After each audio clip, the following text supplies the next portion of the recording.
Got a follow-up segment tonight. This soundbite on Susan Rice caught my attention.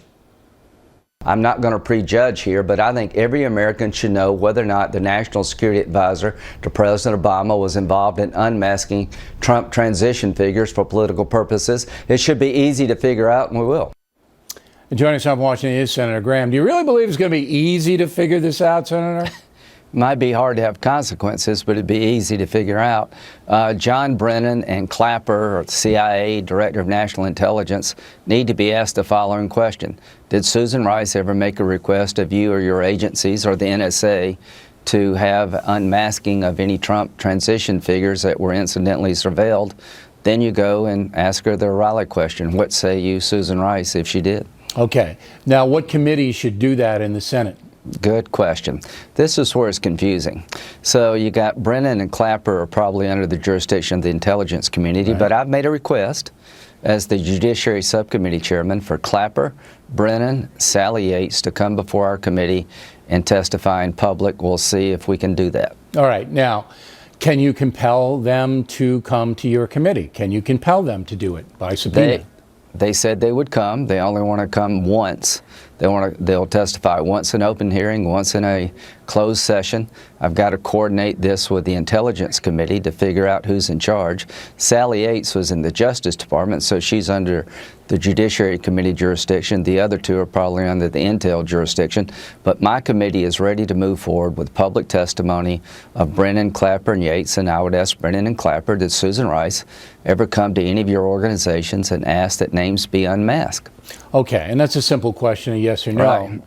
Now, we assume that when Ambassador Rice gets called before any congressional committee, because the House is investigating too, she's going to take the fifth, just like Lois Lerner did.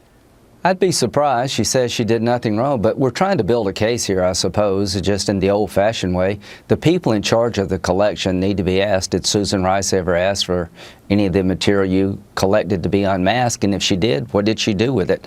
And if she takes the fifth, that would be stunning. Why would it be stunning, though? Don't you feel that she's in a precarious position right now? And don't you feel that her attorneys are going to say, listen, you know, there's a lot of implications here, and there are a lot of laws in here, and, you know, you might get tripped up or something like that. It'd be a lot easier for you to just plead the fifth. Don't you think any attorney would tell her that? Well, that's kind of inconsistent with what she said. She said she did nothing wrong. But yeah, you know, I've been a lawyer. Maybe I'll tell my client out of abundance of caution, don't answer any of these questions.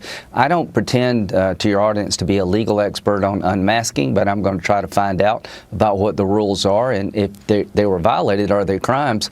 But then if she took the fifth, then it'd be up to us to say, is it important enough for the country to give her immunity to get to the bottom of this? You know, it's a story that is now politicized. You know that. Yeah, it is. Your Democratic colleagues in the Senate don't want any part of this, right? We'll see.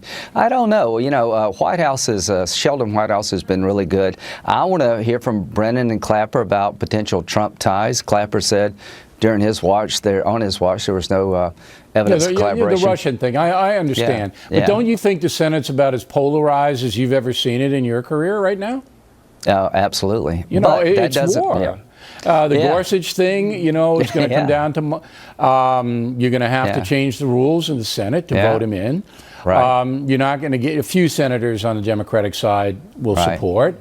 But it's basically run by Chuck Schumer now, and Schumer is going to say, we're going to oppose everything Donald Trump does to try to portray a president as too weak to govern. You know the strategy.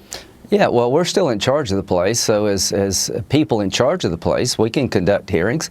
And I don't think it's inappropriate to ask the question of the intelligence community. No, of course it's not. So I mean, the American people need to know I'm going to do it. If the Obama White House, and not the president himself, but one of his top aides, was using her position to advance a political agenda. Because that's what this is all about. She's not taking an interest in the Trump people for any other reason than politics. There's no other reason on the planet.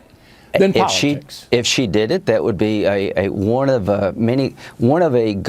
be a logical conclusion. So what are they going to do to me if I do my job? Nothing. I mean, my job is to find out what happened, all things Russia. And if part of this all things Russia is that the National Security Advisor to President Obama was actually unmasking Trump transition figures for political purposes before the election, Trump campaign people, I want to know that. And sure, the whole country wants, well. So you're going to get the answers to those questions. The people who don't have a political agenda want to know it, but the Democratic Party certainly wants to protect the Obama administration and Susan Rice, and they're going to do everything they can. And the media, the left-leaning media, is wanting part of this story. Too bad. Too bad. I mean, you don't always get what you want. That's what the Rolling Stones said. So you're going to say that you're going to get to the bottom of it? You're confident with all of the Lois Lerner stuff and Benghazi stuff and all of that? You're going to get to the bottom of this, you think?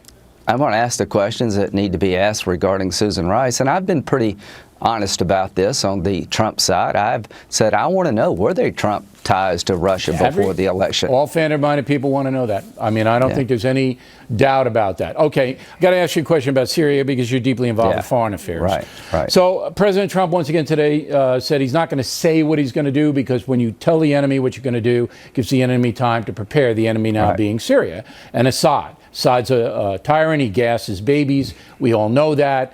Obama didn't do anything to him. Trump almost has to do something.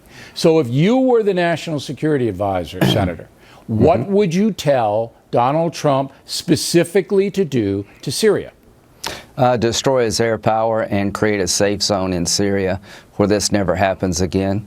I would so by punish him destroying, militarily. we'd have to bomb their airfields, correct? Right. There are Russian planes there. Yeah. They should move them. But then you'd have to tell them you were going to bomb beforehand. I think I would probably do that. Okay, but you warn them, and then boom, you destroy their infrastructure on the air side. Then I would make sure there would never be another incident like the people in Idlib would never be bombed again by Assad. There'd be safe havens where people could go back to Syria from Europe and the United States. Well, we've said that for years that NATO Talk should won't be do doing it. that. Talk won't do it. So this is a time for President Trump to show the world he's not President Obama.